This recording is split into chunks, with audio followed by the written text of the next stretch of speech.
Hello friends, welcome to my Madhurima channel. आज का हमारा टॉपिक है लघु कथा बिटिया। प्रातः से ही आज शरीर मन में एनर्जी सी लग रही थी। इसकी वजह बिटिया थी। इस बीमारी के भंवर से घर के सभी सदस्य संभल कर होले होले किनारे तक पहुंच ही गए थे। इच्छा हो रही थी कि बढ़िया होटल में जाकर खाना खाऊं, खिलाऊं सभी को, मगर फिर इस ख्याली पुलाव को दिमाग से झटक दिया।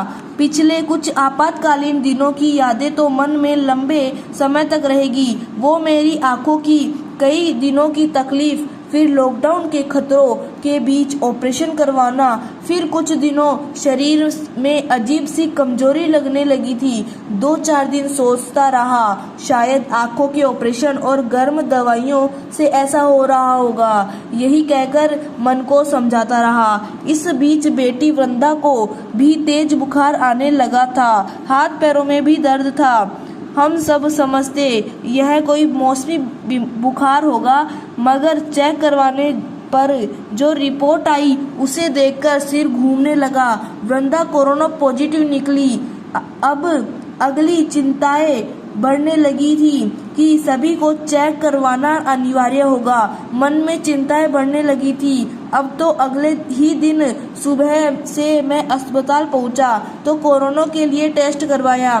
मेरा भी पॉजिटिव निकला और मन में जो खटका था वही सामने आ गया। कोविड इन्फेक्शन था। मुझे ज़्यादा तकलीफ थी। सांस भर जाती थी थोड़ा भी चलने के बाद। और फिर 2-4 दिनों में सभी की कोरोना के लिए जांच हुई। सभी पॉजिटिव निकले। खतरनाक और डरावनी स्थिति बन गई थी। सभी को कुछ दवाइयाँ और ऑक्सीमीटर दिए गए थे। समझाया गया था कि कैसे चेक करना है ऑक्सीजन लेवल। जैसा भी संभव था सबकी व्यवस्था हो गई। गनीमत है बेटी वृंदा की तबीयत सुधार पर थी। बेटा राजीव बेंगलुरु से फोन लगाकर पूछ रहा था कि क्या मैं आ जाऊं।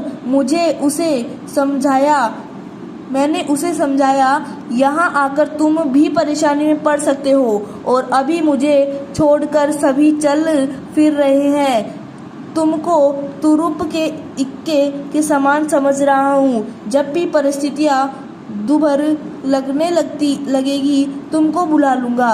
इधर वृंदा का एक अलग ही रूप दिखाई पड़ रहा था मुझे। मैं सोच रहा था हम अपने बच्चों को हमेशा ही अंडर एस्टिमेट करते हैं, मगर उनकी काबिलियत कभी छुपती नहीं है।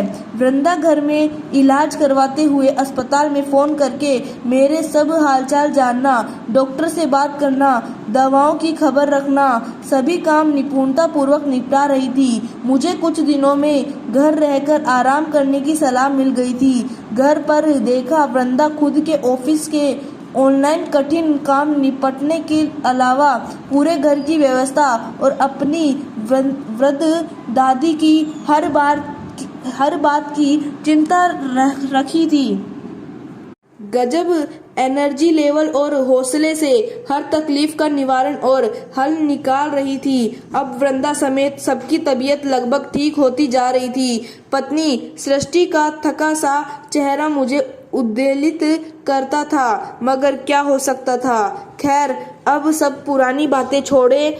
अब खुशियों का जश्न मनाने के दिन आ रहे हैं। मैंने वृंदा को आवाज लगाई, मगर वो कुछ कह रही थी तो तुरंत नहीं आई। मैंने और जोर से पुकार लगाई तो और फिर लगभग डांटते से अंदाज से वृंदा को पुकारा और वृंदा ताली बजाती हुई आई। पापा बधाई हो, आप अब पूरे अच्छे हो चुके हो। मैंने सोच रखा था कि जिस दिन आप मुझे डांटकर बुलाओगे उस दिन आपको पूर्ण स्वच्छ हुआ मानूंगी। आज आपने मुझे चिल्लाकर बुलाया। निकालो मिठाई के पैसे, भगवान को प्रसाद चढ़ाएंगे। बिटिया की खुशी भरी पुकार से पूरे घर में खुशी की लहर दौड़ गई थी। ठंडी हवा का एक झोंका आया और सबको शीतल कर गया। Thank you for watching video Madhurima paper.